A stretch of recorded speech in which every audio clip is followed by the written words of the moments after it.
away from the entrance. Okay. Now let me make one thing clear that I didn't mention already. 1 meter. Yes, but height there is a limit.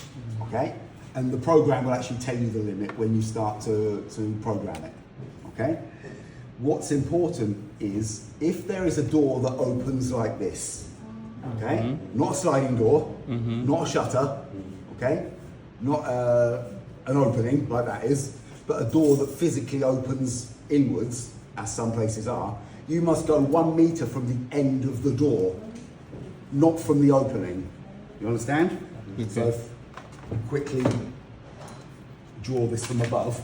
So if this is the opening, okay, we've got, if you have ever seen a plan, that's how we do. You have to go 1 meter from here, not 1 meter from here. Okay? Since you're Important. seeing people, you know. Because what will happen is that the door will keep interfering with the picture and interfering with the counting. Okay? Bear in mind, it is not just counting motion. Okay? It is counting, especially the new ones are using what they call a heat map. So it has to be a physical human in order for it to actually count. If a cat or a dog goes through, it will not count them because their heat signature is much smaller than ours. Okay? Sir, I have a question. If you didn't Yes. do the... It cannot be in the middle. You understand? It has to be here. Now, what I did notice when we did the last ones, me and you when we did the ones in Vortex, is now finally there is a sticker. You just stick it, and obviously you can drill your holes in the right place, to the right size. Okay? Obviously, this is only useful when you're dealing with gypsum soffit. You're not going to drill a hole into the wall if it's not going to be a gypsum soffit. If it's not going to be a gypsum soffit, and you have this, you have to find a way to hide this. Either you do a junction box or something. You can't just have this, you know, visible because it would look ugly. I mean, let's be fair, it would look ugly. Now, when you look at this connector, look closely. What do you see? Wrong. Wrong. That's exactly what I thought it was, exactly what Gary thought it was. That is not an HDMI port. No. No.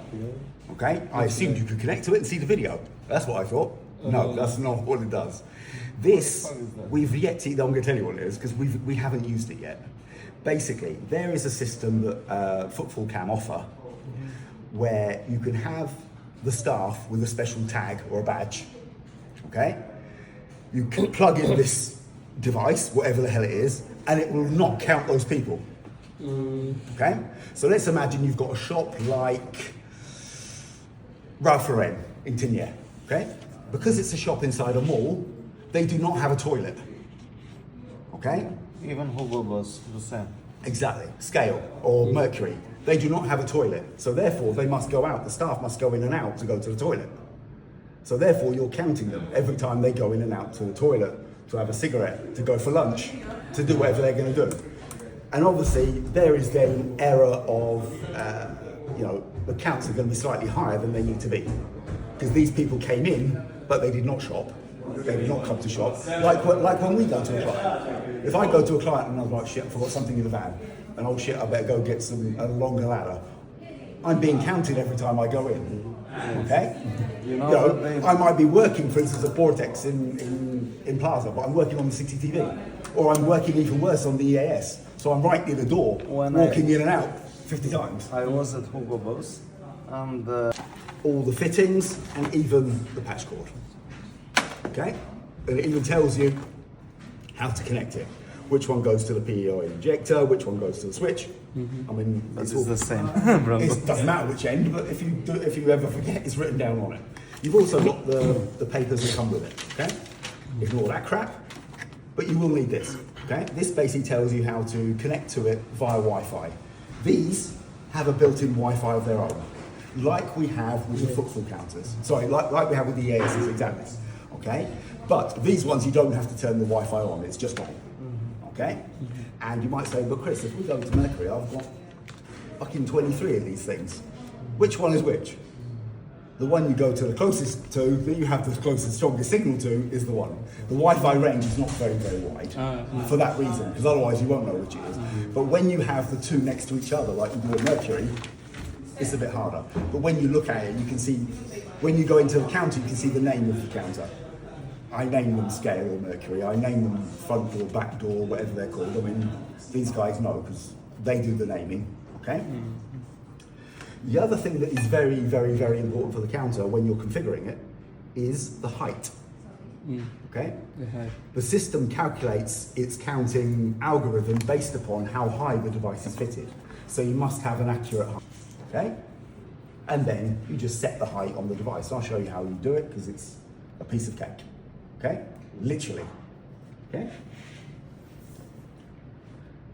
What I also suggest, this is a bit You know, of sometimes a name. That's pretty much how you set up the counter. Easy. I don't even have 5 people in front of me to explain that, but if you haven't been told it, you won't work it out. It's not obvious, okay? But what happens is, once these give off a Wi-Fi, it will tell you on this piece of paper what the username and password is. I think it's admin123456. If you go from a computer, or you can, because you can, obviously once you connect this to their network, it will get a DHCP IP straight away, okay? You don't need to set the IP on these counters because they are going to connect to the internet, so their internal IP is irrelevant. Understand? It's not important at all. Always DHCP, that way you're not going to conflict with anything on the network and you're not going to have any hassles, okay? And obviously you have the option of going to it and connecting to its Wi-Fi. You will see the Wi-Fi come up, it will give you a name, I will show you what it looks like, we'll do it together, okay? And then you can log into that counter from your phone and see the same settings. See the height settings, see the name settings, and some other bits, see the IPs if you really need to, okay? Another thing that's important is, this is one tip that I would give. Number one, this bracket can only go one way round, okay? These are the same size, but there is only one cutout for the cable. Yeah. and there's one side. So that has to be on the right side. If you don't put it on the right side, you're gonna have the counter counting incorrectly. If you look at the counter, you've got exit and entry written on it. Okay, so you can see, this is, if I'm on the inside of the building, the door is in front of me, I would have the word in pointing to me, and you will see that then this has to go here, okay?